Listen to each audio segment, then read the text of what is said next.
오늘은 교회의 모습이라는 제목으로 말씀을 함께 나누도록 하겠습니다.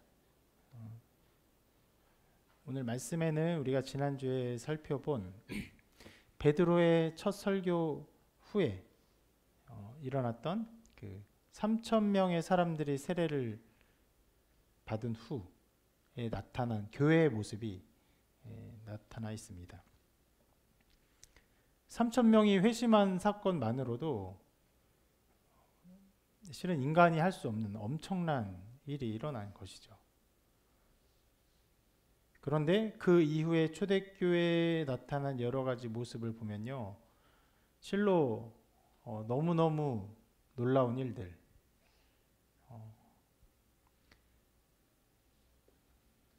과연 이런 것이 가능할까 할 정도의 일들이 일어나는 것을 볼 수 있습니다. 그래서 오늘 말씀에 나타난 이 초대교회의 모습을 읽어보면 한편으로는 우리들에게 소망의 마음을 줍니다. 그런데 또 한편으로는요, 좌절의 마음도 주기도 해요. 소망의 마음을 가져다 주는 것은 성령께서 역사하시면 이런 일이 일어날 것이다 라는 어떤 기대, 그런 바램들, 그런 것 때문에 일어나는 것인데, 또 그 반대로 현재의 교회가 보여주는 모습들이 이 성경이 보여주는 모습과는 굉장히 거리가 멀기 때문에 좌절하기도 하는 것이죠.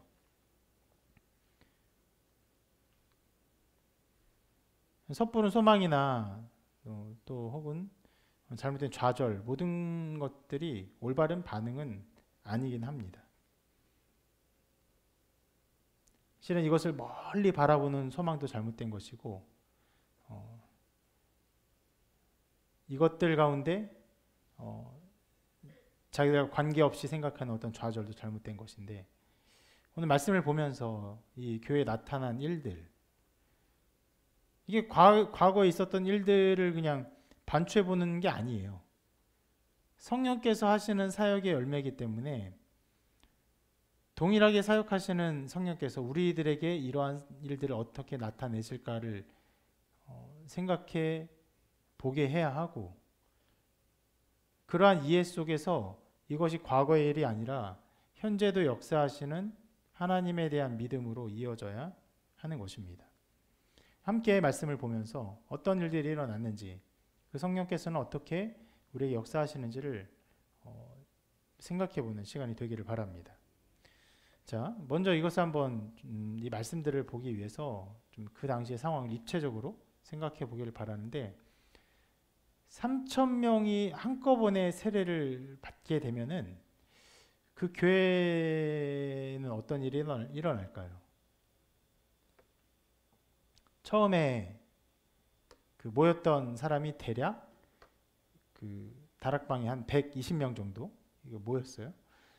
그러니까 우리가 있는 공간만 해도 한 50명, 60명, 제가 해보니까 한 70명까지는 맥시멈으로 들어올 수 있는 상황인데, 뭐 꽉 찰 거예요. 그럼 120명이면 이거보다 좀 더 큰 공간에서 약 2배 정도 공간에 사람들이 있었는데, 그 공간에 사람들이 모인 곳에 3천 명의 사람들이 들어오면은 어떻게 될까요?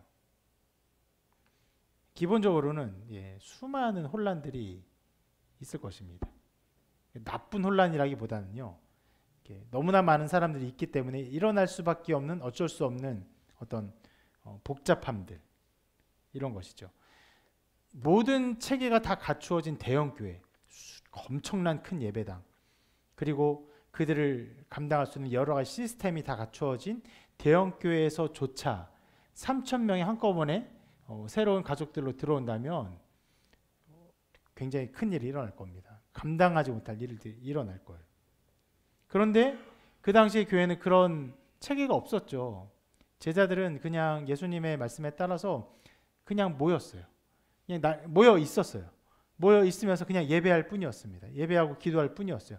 그런 가운데 3천 명이나 되는 수많은 각국의 사람들이 들어왔던 것이에요.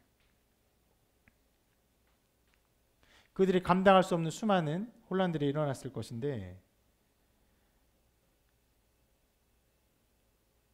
우리가 뭐 쉽게 3천 명한테 물을 준다고 해도 물 주는 것도 일입니다. 예. 밥 주는 거는 더 일이에요.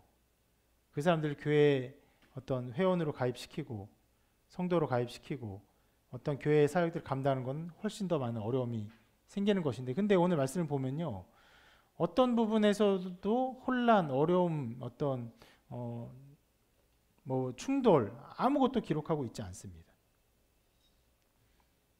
그것은 그 당시에 있었던 어떤 혼란들을 굳이 기록하고 싶지 않았던 저자의 의도가 담겨 있는 것일 수도 있는데, 적어도 그들 가운데 역사하는 성령의 놀라운 은혜와 역사가, 그리고 그로 말미암아 그들에게 있었던 이 긍정적이고 열정적인 신앙의 태도가 그 모든 어려운 파고들을 이겨낸 것이 아닐까 생각이 되는 거예요. 동사무소에서 주민센터에서 무언가를 선물을 준다, 주민들이 나눠줄 때 사람들이 몰리잖아요. 요 몇 년간 재난지원금 나눠준다고 해도 사람들이 몰리잖아요. 복잡합니다.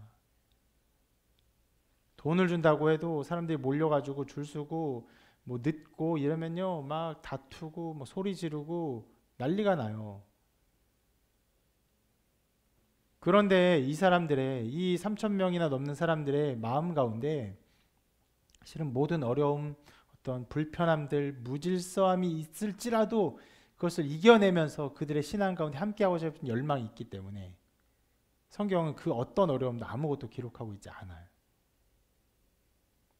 기본적으로 여러분, 그러한 정말 혼란스러운 배경 속에서 그것을 이겨낼 만한, 그것을 충분히 넘을 만한 그들의 신앙의 열심과 사랑과 헌신들, 열려있는 태도들이 있었다는 것을 여러분 보시기를 바랍니다.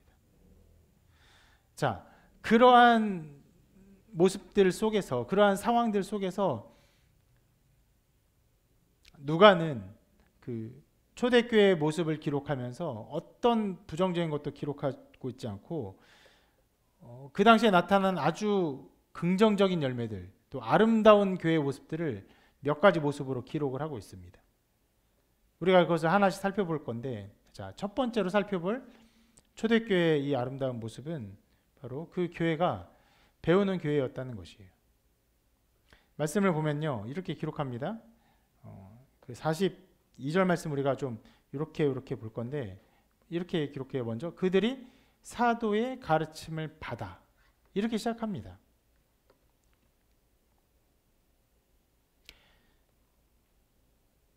이 말씀 이후에 초대교회에 나타난 수많은 일들을 좀 이따 보겠지만 실은 엄청난 일이에요.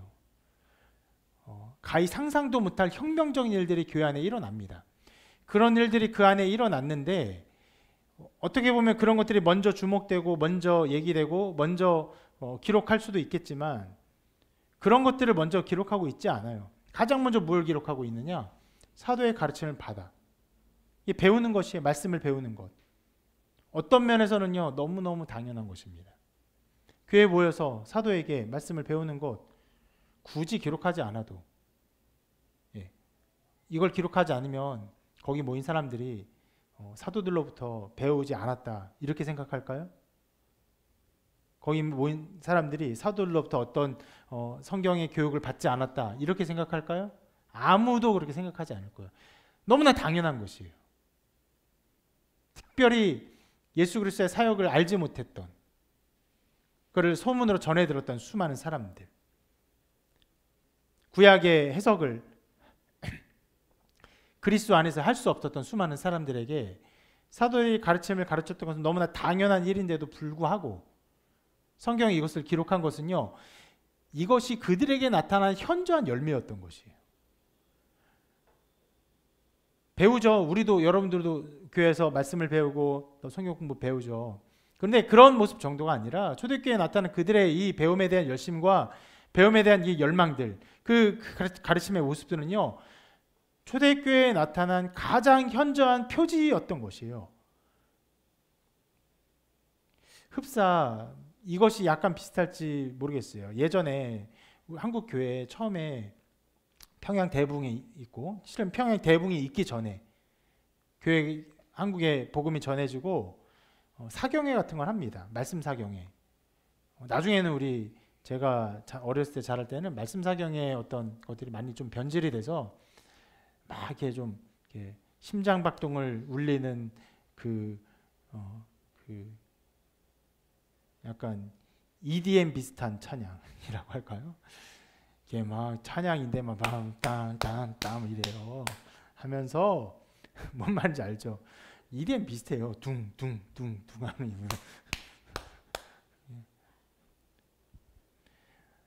그런 찬양을 막 계속하면서 막 이렇게 했던 게 무슨 사경회처럼 보이지만 실은 원래 말씀 사경회 그런 것이 아니었고, 사람들이 모입니다. 교회 근처로 모여요.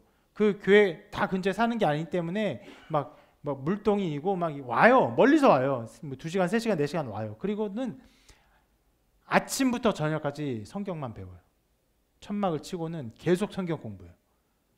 말 그대로 7시간, 8시간, 9시간, 10시간 성경 공부하는 거예요. 그게 사경의 모습인데, 그런 열망과 열심이 이 초대교회의 모습의 한 파편이 아닐까 생각이 돼요. 그것은 그냥 지나쳐 넘어갈 수 있는 것이 아니었어요. 말씀을 배우는 그들의 열망과 열심과 그 교회에 나타난 현장 열매들은요, 교회는 당연히 가르치고 배우는 거지라고 넘길 수 있는 것들이 아니었어요. 이것이 첫 번째 열매인 것입니다.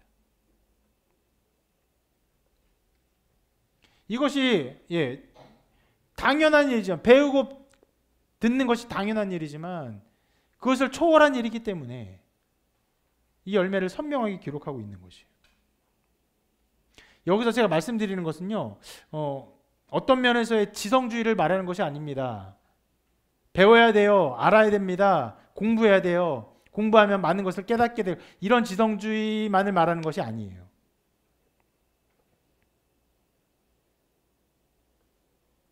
성령께서 우리 마음을 자극하면 우리가 더 많은 지식을 추구하고 더 많은 것을 알고 싶어 한다. 이런 정도의 수준을 말하는 것이 아닙니다. 성령께서 임하시면 성령께서 하시는 일이 있어요. 이 말씀 한번 읽어볼까요? 시작.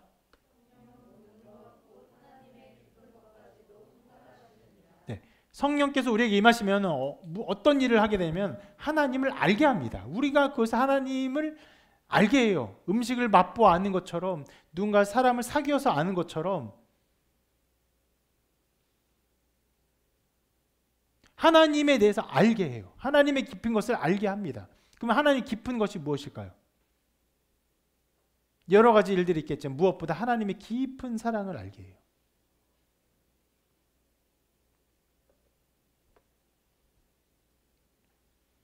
하나님의 사랑을 깨닫고 알게 되면요, 그러면 그 사람의 마음 가운데 일어나는 일이 무엇입니까?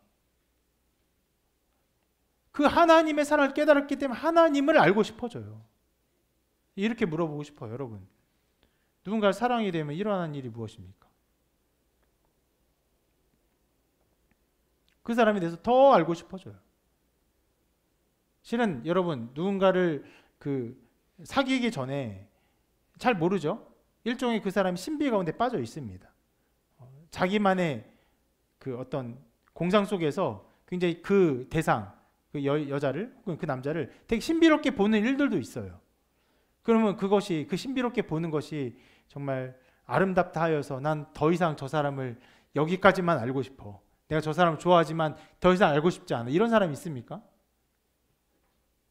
더 알고 싶죠. 어떤 걸 좋아하는지, 어떤 음식을 좋아하는지, 어떤 색깔을 좋아하는지, 어떤 노래를 좋아하는지, 어떤 연극을 좋아하는지, 혹은 말씀 가운데 어떤 말씀을 사랑하고 말씀 가운데 은혜를 받았는지, 이런 많은 것들을 알고 싶어져요. 그것이 우리가 하는 일입니다.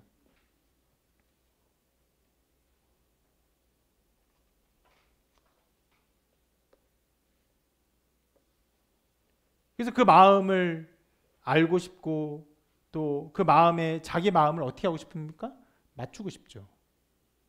저 사람이 순댓국을 좋아하는데 순댓국을 좋아하는구나. 그럼 오늘 돈가스 먹자 그래야지. 이런 사람 있습니까? 그 사람을 막 괴롭히고 싶어요? 알아서? 마음을 맞추고 싶은 거죠. 오늘 아침에도 우리 한 커플이 우리 교회에 왔는데 다른 사람 아무도 안 도왔는데 형제님이 굉장히 더워요. 굉장히 교회 일찍 왔는데 알고 보니까 이제 자매와 약속 시간이 잘 맞지 않으니까 그 약속 시간을 맞추려고 막 헐레벌 때 온 거예요.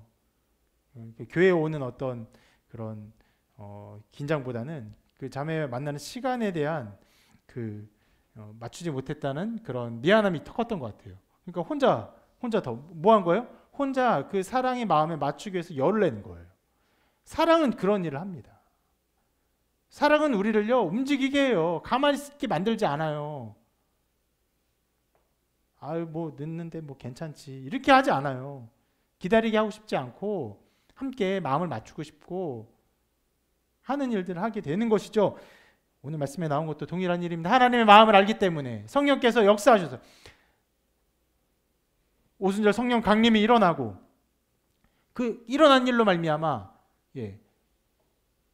바람 같은 소리를 듣고 불의 혀같이 갈라지는 것을 그것이 임하고 다른 나라 말로 방언하는 이런 일들이 있었지만 그것만이 성령의 역사가 아니죠. 베드로가 설교를 했습니다. 이 모든 일들이 요엘의 말씀이고 다윗의 어떤 그런 모든 말씀의 성취이다.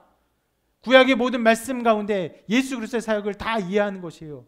그러면서 하나님의 우리를 향한 사랑을 알게 되는 것이죠. 그 마음을 아니까 하나님을 더 알고 싶은 거예요. 알지 않고는 견딜 수가 없는 거예요. 그러니까 배우는 거죠. 사도의 가르침을 받게 되는 거예요. 실은 처음부터 그렇게 했죠. 회심하기 전에 이 사람들이 고백했던 고백을 한 문장으로 말합니다. 형제들아 우리가 어찌할꼬. 배우고 싶은 거예요. 어떻게 해야 되는지를, 어떻게 하나님의 뜻을 알고 그 뜻 가운데 살 수 있는지를 배우고 싶은 거예요. 그러면 이렇게 회개하고 복음을 믿으라. 아 그렇구나. 회개하고 복음을 믿고 그리고는 하나님 말씀 안 배웁니까? 아니죠. 계속 배우고 싶은 거예요. 끊임없이 배우고 싶은 거예요.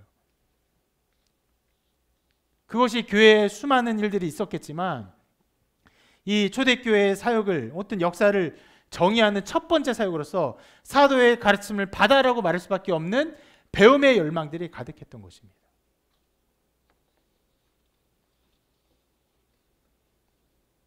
그런 면에서 여러분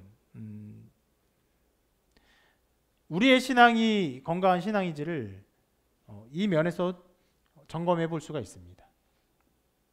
다른 무엇보다 하나님의 말씀을 배우고 싶고 하나님의 뜻을 더 알고 싶어하는 마음이 있는지 이것들을 되새겨 보아야 돼요.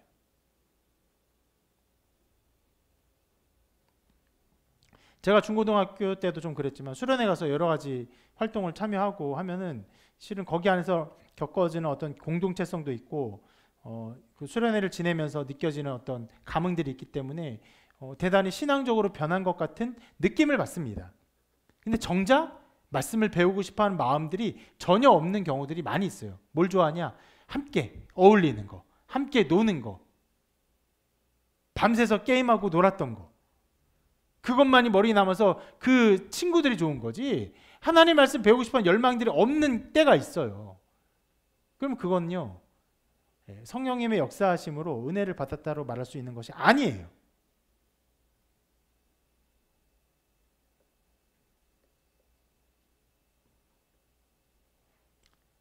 성령께서 역사하시면요 하나님의 뜻을 알고 싶어져요.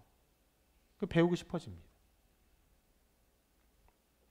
카메라에 그 율동할 때는 좀 잡히긴 하는 것 같은데 우리 앞에다가 책을 몇 권을 쭉 깔아 놓습니다. 혹 여러분 가운데 하나님의 어떤 말씀들을 더 배우고 싶어하는 마음이 있다면 이것들을 통해서 더 여러분들이 공부하고 그 알게 하기를 바라는 마음에서 놓은 책이죠. 굉장히 소중한 책들입니다. 귀한 책들이에요. 보석과도 같은 책들이에요. 그냥 아무 책에나 놓은 게 아니죠.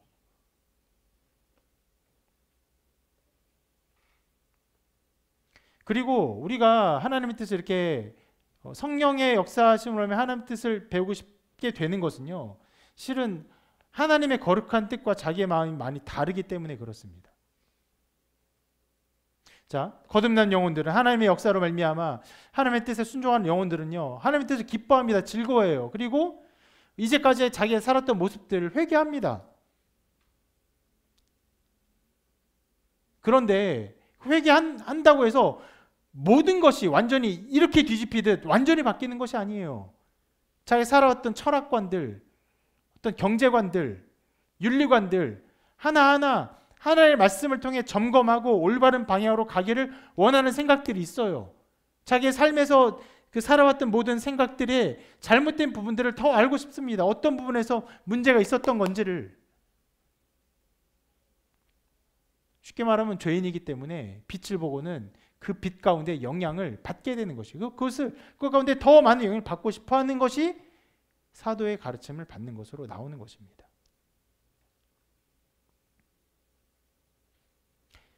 그렇게 성령의 역사는요, 우리로 하여금 하나님을 알고 싶어 하게 하고 하나님의 말씀에 열심을 갖게 합니다. 기본적으로는 여러분 예배를 사모하게 하죠. 좀 이따 예배도 나오겠지만 특별히 예배 가운데 말씀을 듣고 싶어요. 말씀 가운데 영향을 받고 싶어요. 만약 그런 기대와 소망이 없이 예배 드리고 있다면 위험한 상태인 거죠. 네, 영혼이. 성령의 이러한 역사, 그 사람을 변화시켜서 하나님의 말씀을 배우고 싶어 하게 하고 하나님의 뜻에 그 마음과 생각을 돌이키는 이 일들은요, 지금도 현저히 역사하시는 성령의 역사하심입니다. 물론 강도는 다를지도 몰라요.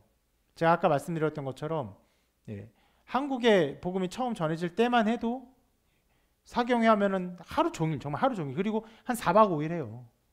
그러니까 뭘 갖고 오냐면 양식 같은 거 싸와요. 쌀 같은 거 실어 와서 뭐 밥 해 먹으면서 배워요. 하루 종일. 그런 모습과는 좀 거리가 있을지라도 그럼에도 불구하고 배우고 알고 싶고 깨닫고 싶어하는 열망들로 나타납니다. 그런 역사가 여러분 가운데 있기를 바라고, 여러분 그런 역사 가운데, 그런 은혜 가운데 여러분이 살아가고 있는지를 점검해 보시기를 바랍니다. 두 번째, 오늘 말씀에서 나타난 교회의 어떤 모습은요, 바로 교제하는 교회라는 것입니다. 아까 제가 42절을 계속 좀 더 본다고 했죠. 42절에 이렇게 말씀합니다. 그들이 사도의 가르침을 받아 서로 교제하고. 두 번째로 나타난 그들의 특징이 교제하는 것이었어요.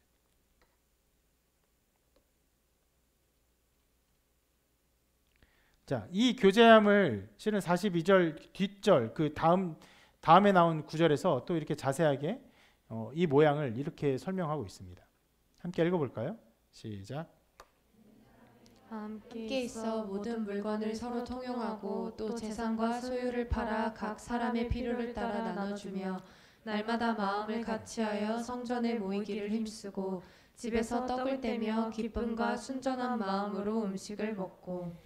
자, 그 앞에서 짧게 나온 교제하며 하면 서로 사귐을 가졌구나라고 우리가 가볍게 생각할 수 있지만 그 이후에 나온 이 구체적인 설명, 이것은요 가히 충격적인 모습입니다. 어떻게 교제했냐? 자기 물건을 통용해요. 자기의 것이 없는 거예요. 자기 물건을 팔아요. 재산을 팔아요. 그리고 필요에 따라 나눠줘요.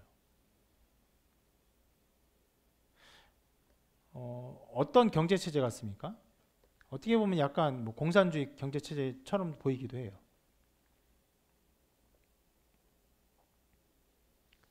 특히 우리는 자본주의의 삶을 살고 있기 때문에, 한국은 그러니까 자본주의 다 똑같은 자본주의가 아닙니다.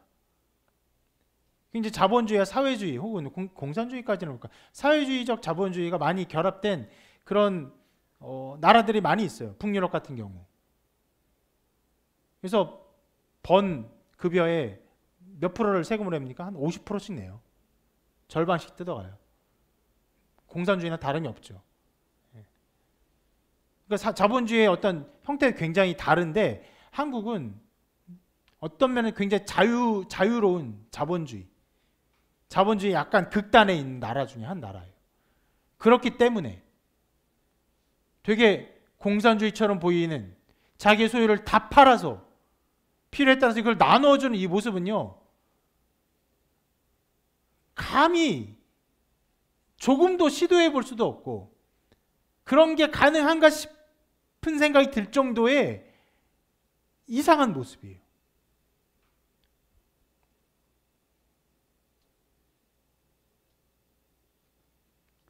정말 이런 모습은요, 어디 교회에서도 찾아볼 수 없어요. 재정적으로 어려운 사람 돕는 일은요, 많이 있습니다. 누군가 어려워요? 도와요.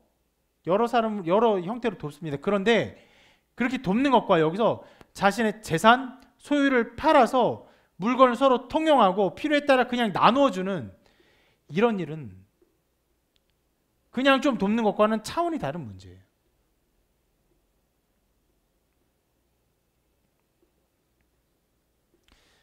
그래서 이 말씀 해석을 좀 과격하게 하면은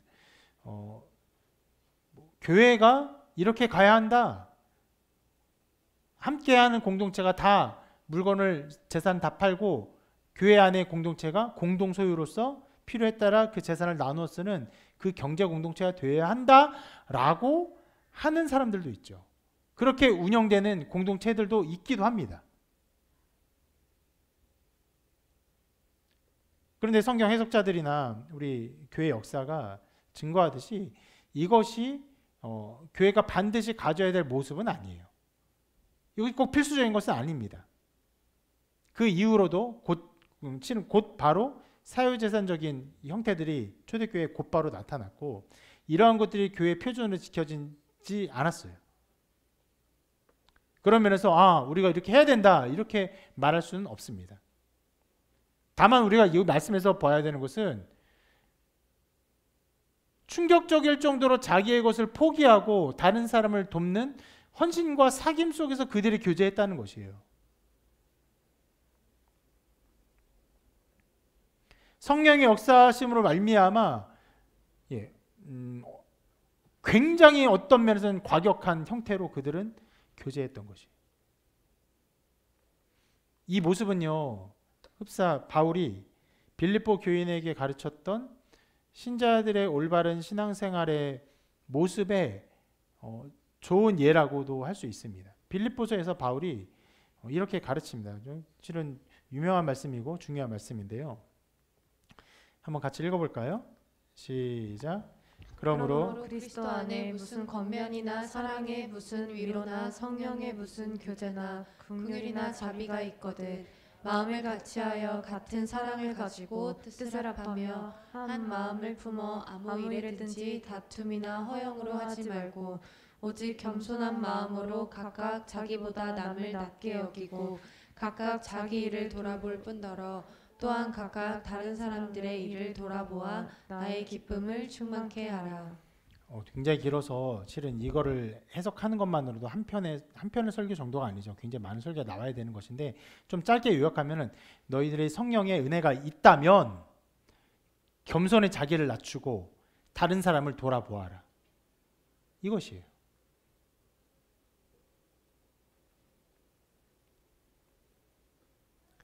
빌립보 교인에게 말하기를 너희가 성령의 은혜가 있는 사람들이라면 너희 자신을 낮추어라. 다른 사람을 높여라. 그리고 다른 사람을 섬겨라. 서로의 일을 함께 돌아보아라. 돌아보는 건 어떻게 잘 되고 있어? 이런 게 아니에요. 그들이 하는 일에 자기의 마음과 생각과 시간을 들여서 재산을 들여서 헌신하여서 함께 그 일을 이루어 가라는 말이에요. 그것이 바로 사도행전 바로 우리가 읽었던 그 교회의 아름다운 모습이죠. 다 팔아서 서로를 돌아봅니다. 필요하십니까? 어느 필요가 있으십니까? 팔아서 나누어 주어요. 자기의 모든 지위를 내려놓고 그렇게 하는 것입니다. 바울은 이렇게 방금 빌립보서에서 이렇게 말하면서 계속적으로 이어서 이러한 섬김이 바로 예수 그리스도의 섬김이라고 말하면서 또 유명한 구절을 이어서 가르칩니다. 빌립보서 이제 2장 5절부터 나타날 말씀인데 한번 같이 읽어보겠습니다. 시작. 너희 안에 이 마음을 품으라 곧 그리스도 예수의 마음이니 그는 근본 하나님의 본체시나 하나님과 동등됨을 취할 것으로 여기지 아니하시고 오히려 자기를 비어 종의 형체를 가져 사람들과 같이 되었고 사람의 모양으로 나타나셨음에 자기를 낮추시고 죽기까지 복종하셨으니 곧 십자가에 죽으심이라. 그렇죠. 서로 섬겨라 하는 말을 하면서 예수의 마음을 품으라 라고 말을 하는데, 그 예수의 마음이 어떤 마음이냐, 하나님과 동등됨을 취하지 아니하고 자기를 낮추셨어요. 인간이 되셨어요. 근데 인간인데 종처럼 섬기셨어요. 인간과 함께 하지도 아니하시고 그들보다 더 낮은 모습으로 그들을 섬기셨어요. 결국 가장 비천한 모습으로 죽으셨죠. 십자가에 달려서. 뭐 십자가에 달려서 죽으심을 당한 것, 죽으심을 당하고 장사된 것, 뭐 사람이 죽으면 당연히 죽음을 당하고 죽음을 당하면 장사되는 것 당연하다고 생각하지만, 하나님이신 존재가 인간이 되시고 인간이 될 뿐 아니라 낮아서 형벌을 당하시고 또 죽음을 당하시고 죽음으로 말미암아 또 장사되시고 하는 모든 일들은요, 주님의 모든 이 낮아짐을 보여주는 것입니다. 그 마음을 품으라는 것이죠. 우리가 섬기는 섬김이, 그러니까 교회에게 요구하는 섬김, 신자에게 요구하는 섬김은요, 우리가 가진 걸 충분히 갖고 여유를 가지고 다른 사람에게 여유가 있으면 도와줘라가 아니라 그들보다 더 낮은 자세로 남을 높여주고 나의 것을 내어놓고 섬기는 것이에요. 주님께서 자기의 모든 생명과 모든 영광을 다 내어놓으신 것처럼 자기의 것을 내려놓고 섬기라고 바울이 권면하며 명령하고 있는데, 사도행전에 나온 교회가 바로 그 일을 하고 있는 것입니다. 이것이 바로 초대교회에 나타난 교제예요. 한국 교회가 여러 가지 오명을 가지고 있지만, 교회 가면 남자친구를 만들 수 있다더라, 여자친구를 만들 수 있다더라, 정말 말 그대로 교제하는 교회의 오명을 가지고 있습니다. 실은 그렇게 교제하는 것만도 이 사회에서는 굉장히 아름다운 일이라고 생각해요. 점점 사회가 교제하는 것 자체도 꺼려하고 만나고 결혼하고 가정을 이룬 것 자체도 별로 아름다운 것을 생각지 않는 그런 악마적인, 사탄적인 방향으로 가고 있는, 하나님께서 그 명령하신 그 가정을 이루라는 그 명령을 거부하는 사회로 가고 있기 때문에 실은 교제하는 것만도 아름다운 일이긴 하지만, 그러나 성경이 우리에게 드러내는 교제의 아름다움은 그런 수준이 아니에요. 희생하는 교제예요. 자기를 내어놓는 교제예요. 자기의 재정, 자기의 시간, 자기의 어떤 지위, 이것을 내려놓고 교제하는 교회인 것입니다.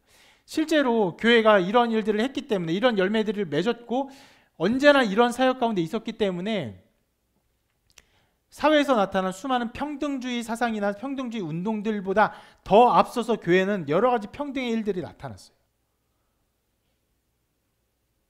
노예와 종 똑같죠? 주인과 노예가 함께 교회 안에서 성도됨으로 서로 교제해요. 남자와 여자가 함께 교제합니다. 잘못된 종교, 잘못된 가르침이 있으면 어떻게 됩니까? 계급화가 그 어떤 신앙 안에서 일어나요. 남자와 여자를 갈라요.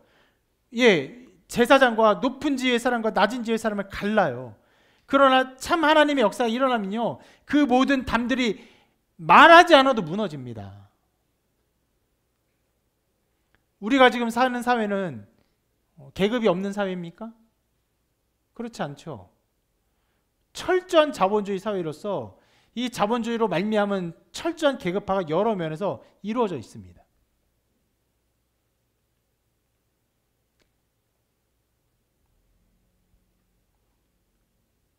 그렇기 때문에 교회는 더욱 이 교제함을 드러내야 돼요.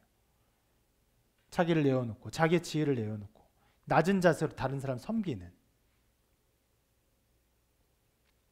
초대교회가 이런 열매를 드러냈기 때문에 실은 우리가 나중에 보겠지만 온 백성이 칭송을 합니다. 저기에는 놀라운 일이 일어나는구나. 저기에는 우리가 가히 꿈도 못 꿀 일이 일어나는구나.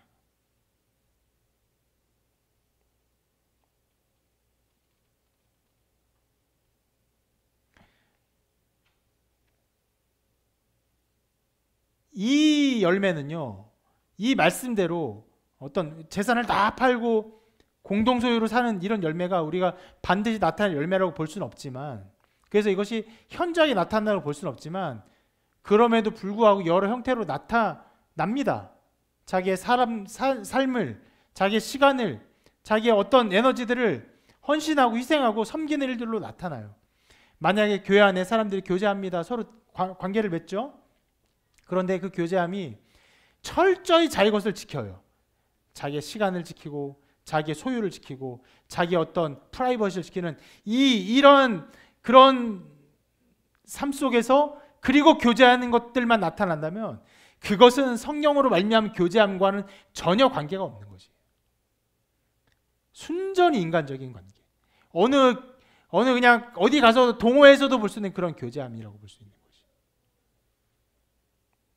만약 교회 안에 모든 교제가 그렇게만 나타난다면 자기 것을 지키고 자기의 프라이버시를 지키고 침해하지 않게 하고 그리고 적절한 거리를 유지하며 교제하고 있다면, 그런 교제만 교회가 나타나 있다면 교회는 굉장히 위험한 상태에 있는 것입니다. 그리고 오늘 말씀에서 살펴볼 세 번째 초대교회의 모습, 바로 예배하는 교회입니다. 자, 아까 그 말씀을 계속 본다고 했죠.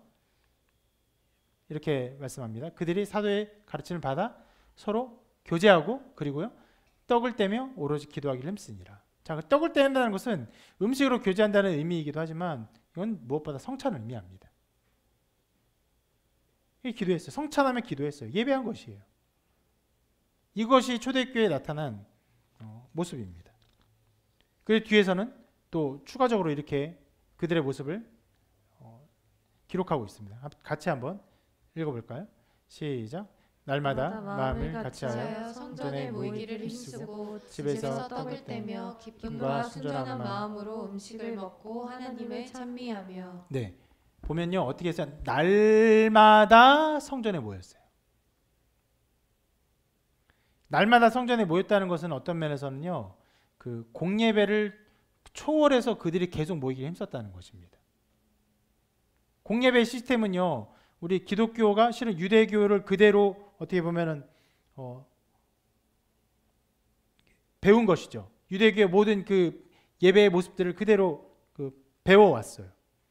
그 당시에는 이제 교회다, 우리는 기독교다 이렇게 말한 그 공동체가 아니었죠. 아직 유대 공동체였습니다. 유대 공동체 안에 예수님을 믿는 사람들이 일어난 것인데, 그러니까 그들에게도 공예배라는 것이 분명히 있었을 것인데 그것을 더 초월해서 날마다 함께 모였던 것이에요.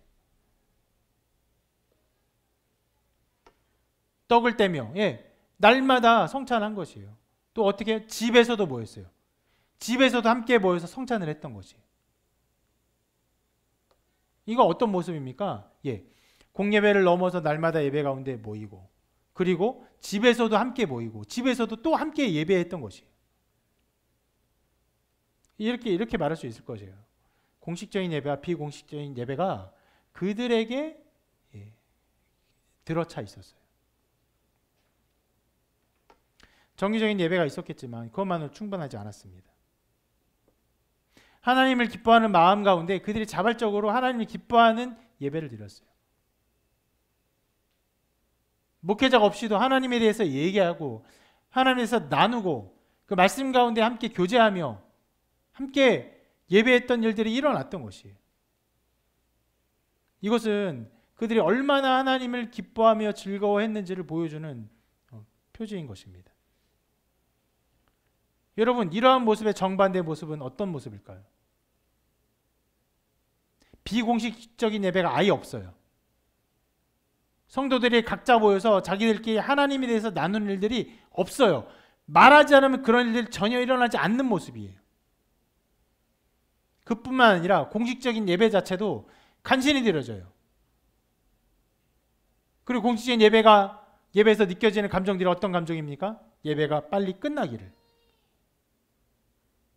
예배가 끝나면 다시는 예배에 대해서 어떤 말도 하지 않겠다는 태도와 의지를 가진 사람처럼 아무 말도 하지 않아요.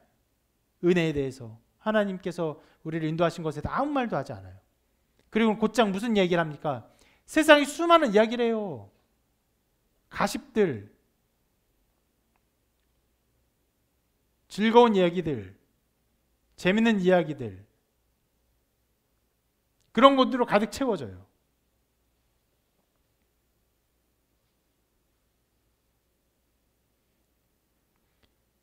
성령의 역사가 없다면요, 이런 일들이 일어나요. 외적으로 신앙적 형태는요, 실은 잘 안 무너집니다. 완전히 교회가 암흑기에 빠져버린 중세의 종교개혁 바로 이전 시대만 해도 그들이, 여러분 그때는요, 그 중세의 그 종교개혁이 일어나기 전에는요, 교인들이 성경 읽으면 징계를 받았어요. 읽으면 안 돼요. 성경을 각 나라의 언어로 번역하는 것도 중죄였어요. 그래서 번역한 사람들이 화형당했습니다. 성경도 읽지 못하게 하고, 그리고 죄사함 받으려면 어떻게 합니까? 면죄부를 사거나 돈 주고, 돈으로 신앙을 사고, 돈으로 직분을 사고, 돈으로 사제 직분도 사고, 이런 말도 안 되는 일이 엄청나게 일어나지만 그럼에도 불구하고 예배는 계속 드려져요. 예배 형태는 무너지지 않아요. 그러나 예배 형태가 그대로 있지만 성령의 역사가 아무것도 일어나지 않는 일들이 일어날 수 있는 것이고, 지금도 동일하게 예배를 하지만, 똑같이 예배하지만 성령의 역사가 없다면 이런 일들이 전혀 일어나지 않아요. 하나님께서 말하는 것, 고백하는 것, 함께 나누는 것, 신앙을 고백하는 것, 자기 삶을 돌이키는 것, 이것이 각자의 삶에서, 집에서 나타나는 일들이 없어요. 교회 오는 것도 꺼려져요. 생명력이 사라지는 것입니다. 성경은 오늘 초대교회에 나타나는 모습은 이 반대의 모습이죠. 날마다 보여요. 날마다 예배해요. 집에서도 모여요. 집에서도 예배해요. 끊임없이 모이고 예배하는 일들이 그들한테 계속 나타나는 것입니다. 자, 이같이 세 가지 열매가 바로 초대교회에 나타난 모습입니다. 당시 유대교인들에게는요, 이 세 가지 열매의 정반대의 일들이 일어났죠. 그들은 사도들로부터 배우고자 하지 않았어요. 사도들을 무시했습니다. 자, 사도들에게 배운다는 것이 중요한 것이 무엇이냐? 예수 그리스도의 제자로서 구약의 모든 성경을 예수 그리스도의 말씀 안에서 해석하는 자들인데, 이러한 말씀에 전혀 관심이 없었어요. 그들은. 하나님은요, 이 세상을 창조하시고 구원하시고 그 아들 예수 그리스도를 구원하길 기뻐하셨어요. 이것이 하나님 택하신 방식입니다. 그런데 그들은 예수 그리스도에 대해서 아무런 관심이 없었어요. 그러므로 오늘 말씀처럼 사도들로부터 가르침을 받아 이런 일이 있을 수 없었던 것이죠. 그리고 그들은 서로 교제하지 않았습니다. 예수님 살아계실 때 그들의 행태에 대해서 몇 번 나온 것처럼 그들은 길거리에 나와서 기도하기를 좋아했고, 그들의 외식하기를 좋아했고, 금식하기를 자랑하기를 즐거워했어요. 그리고 내가 세리와 같지 않음을 감사합니다라고 하면서 자기를 다른 사람과 구분지었어요. 연약한 자들, 세리와 창기들, 나병 환자들, 접촉 못할 사람들, 그래서 자기들 구분시키면 자기들을 거룩해 했어요. 교제함이 아니라, 자기를 헌신하고 이것을 내어놓고 교제하는 것이 아니라 자기의 기득권을 철저하게 지키면서 다른 사람이 희생하는 그런 교제함이 없었습니다. 그리고 지금까지 분명히 정기적으로 예배했지만 이런 비공식적인 예배가 드려지지 않았어요. 이렇게 그 유대교의 사람들의 드렸던 모습과 처음 교회가 생겨나면서 보여줬던 이 초대교회의 모습은요, 완전히 달랐어요. 실상 이들도 유대인이었고 어떻게 보면 유대의 예배 가운데 모인 것이었지만 그 질은 완전히 다른 것이었어요.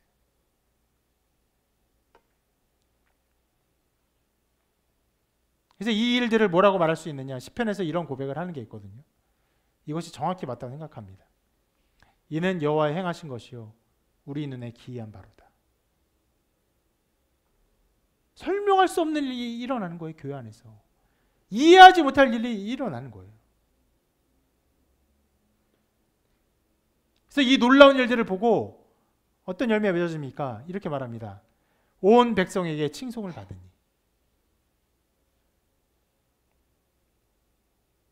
하나님의 이 구원 사역을 인정하지 않을 수 없는 거예요. 칭찬하는 겁니다. 아름다움, 드러내는 것이.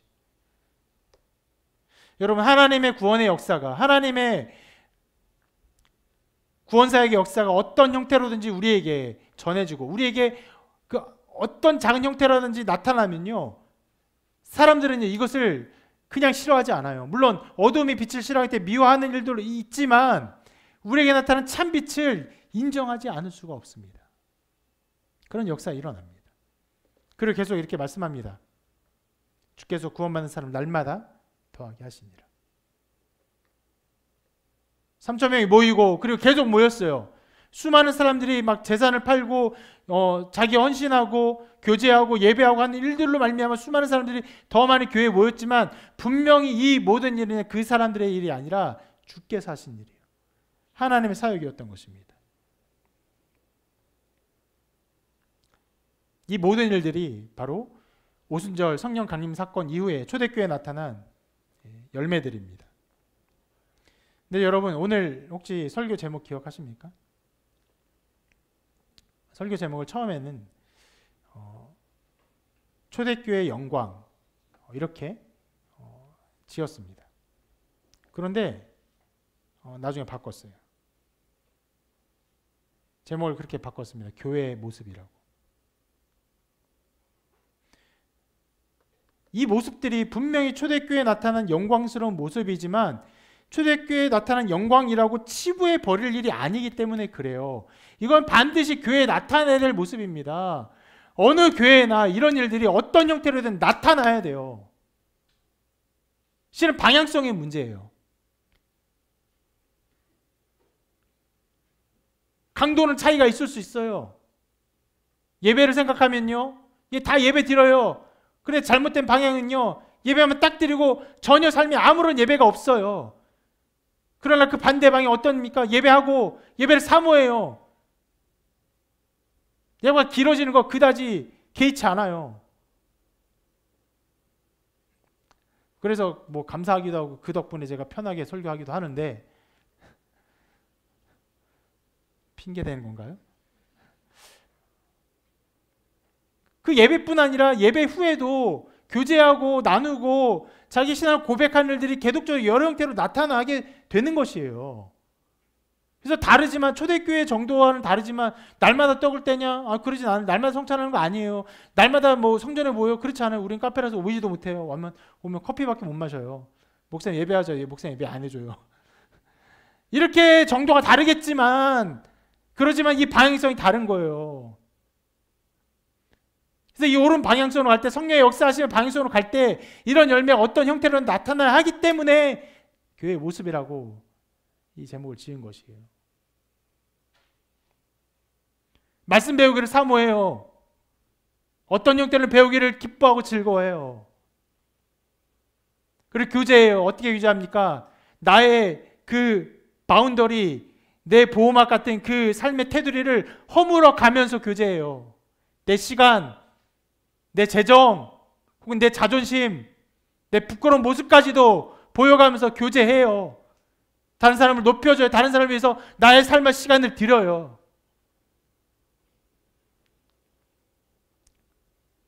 이번 주도 제가 교회 목회자로서 해야 되는 여러 가지 사역 중에 축구 사역이 있었습니다. 축구를 해야 돼요. 그게 필요해요. 목사님들은 골프 치고 이런 거 안 해요.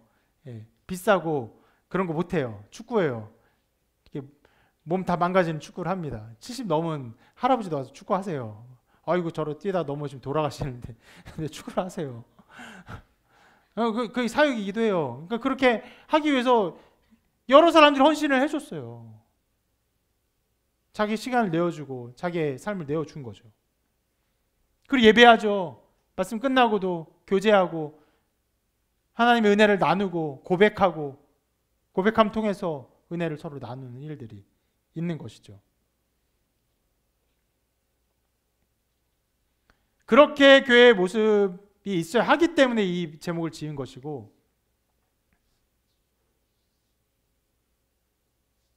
그런데 이 제목을 지으면서 약간은 좀 고민했던 것이, 실은 굉장히 많은 적지 않은 교회가 이 옳은 방향에 그 긍정적인 방향의 이 열매들이 보이지 않기 때문에 그들을 비난하는 모습을 비칠까 조금 염려했던 것이. 예배를 기뻐하고 배우기를 기뻐하고 교제하기를 기뻐 헌신하고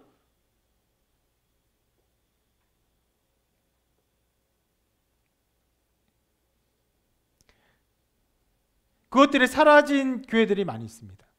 일주일에 단 한 번 드리는 예배, 그것도 간신히 참고 견디고 끝나면은 다시는 하나님에 대해서 말하지 않겠다고 작정한 사람처럼 일주일 내내 아무런 신앙의 고백도 없고 헌신도 없고 나눔도 없고 자기를 드림도 없는 그런 신앙생활을 하는 사람들이 적지 않아요.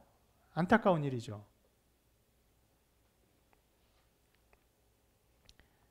감사하게도 우리에게는 여러 가지 열매들을 하나님께서 허락해 주셨고 그 걸음을 걷게 하고 계십니다. 실은 그런 것들이 어떤 면에서는 좀 뭐 이렇게 자랑처럼 보일까봐 이게 설교면에는 그 우리 교회 얘기를 가능하면 실은 쓰진 않았어요. 네, 하다 보니까 몇 번의 이야기를 하긴 했는데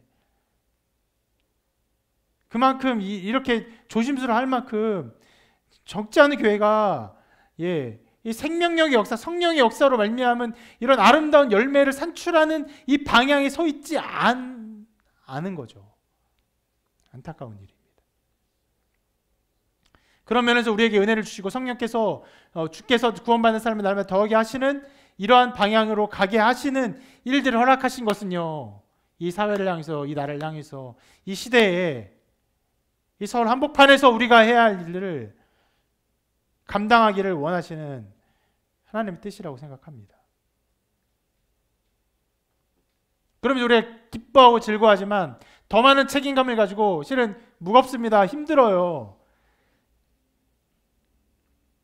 아까 대표 기도할 때도 그렇고 우리 신앙이 참 쉽지 않고 어렵다고 말하는 지체들의 기도를 들을 때마다 목회자로서 너무 많은 무거운 짐을 지우는 것 같아 미안한 마음이 조금 있어. 조금 많이 없어요. 하나님 이렇게 하라는데 어쩌겠어요. 그 길 안 가면 어때야 합니까? 넓고 편한 길 가는 건데 그게 우리 주님께서 말씀하신 길입니까? 내 몸 편하고 내 마음 편하고 나의 모든 안락을 위해서 살아가는 그 길이 예수 그리스도께 우리에게 말하신 길입니까?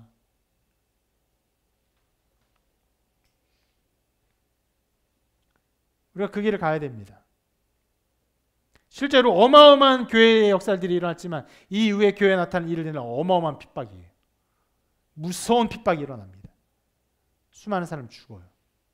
그 피와 희생과 섬김 속에서 복음의 역사가 온 세계에 전해진 것이죠.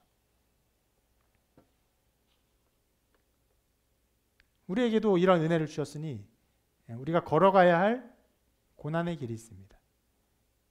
우리 주님이 지신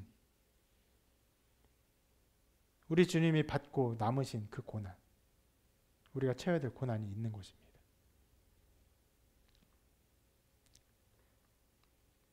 그 믿음의 길을 함께 걸어가기를 바라고 우리가 하는 것이 아니죠. 주께서 하시는 일이기 때문에 그 길 가운데 우리가 아름다운 은혜와 은총을 누리며 하나님의 영광을 즐거워하며 하나님의 영광을 살아가게 될 줄로 믿습니다. 그런 믿음과 역사가 하나님의 도우심이 여러분 삶에 가득 충만하시기를 주님의 이름으로 축원합니다.